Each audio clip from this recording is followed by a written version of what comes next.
Hello, I am Dr. Darnita L. Payton, and my purpose is to educate, encourage, and enlighten. Thank you so much for taking the time to stop by my channel today. I am so grateful that you are here. Today, we are going to talk about how to help your spouse get organized in 3 simple steps.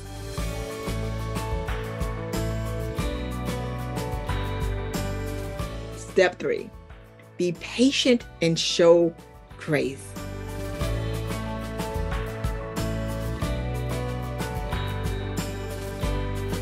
Too many times I've heard, well, he doing this to get on my nerves, hand back on the hip again, or she knows how I like things, as we talked about in step 2, or they're just doing this on purpose to make me mad.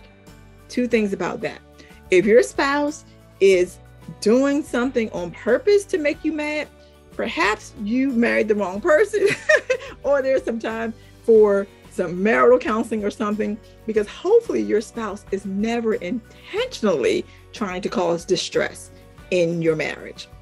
The other thing I heard was, you're so focused on, well, they're doing this on purpose, but she knows or he knows. Again, we talked about that. They may not know.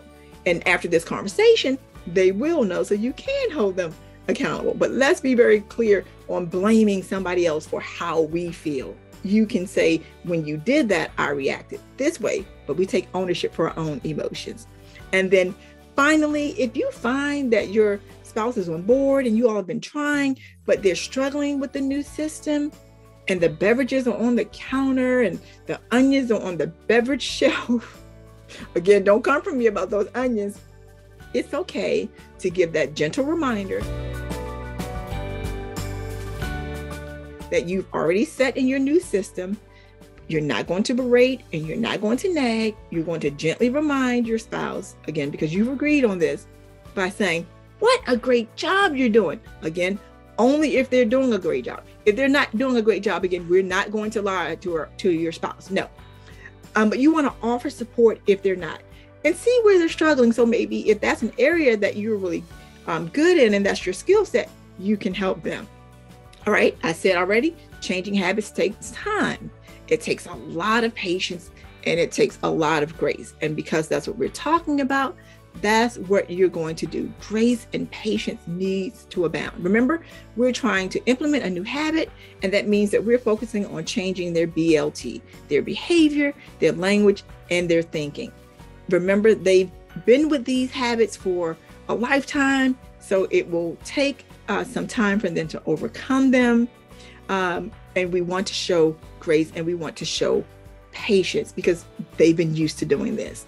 And if they're already at this step, you are on your way to being successful. So in conclusion, I want you to remember that you're going to talk about it. You're going to be very specific on the things that you want, but you're also going to put on your listening ears to hear what your spouse desires as well. You've already created or will create the system, and you're going to put in place the things that you're going to do. And each of you can have an absolute, like I absolutely would like for this to be, maybe just one. And you're going to talk about if your spouse isn't doing so well in the system, how you all have agreed that you're going to gently correct him or her on doing that, right? So you're going to show all of that patience and all of that grace, because this is the one that you love, and you want to make sure that you are doing everything to help them be successful. So there you have it. 3 simple ways to help your spouse be organized. I hope that this video was beneficial to you. It was a joy and a pleasure to make it for you. I would love to hear in the comments anything that you would like to tweak, or something you think that I missed, or something you'd like me to talk more about. And especially when you and your spouse implement this, please share and let me know. I would love to hear. I want to thank you so much for taking the time to stop by my channel. And if no one has told you today how awesome you are, I want you to know that you are absolutely, positively awesome. Take care. God bless. Bye.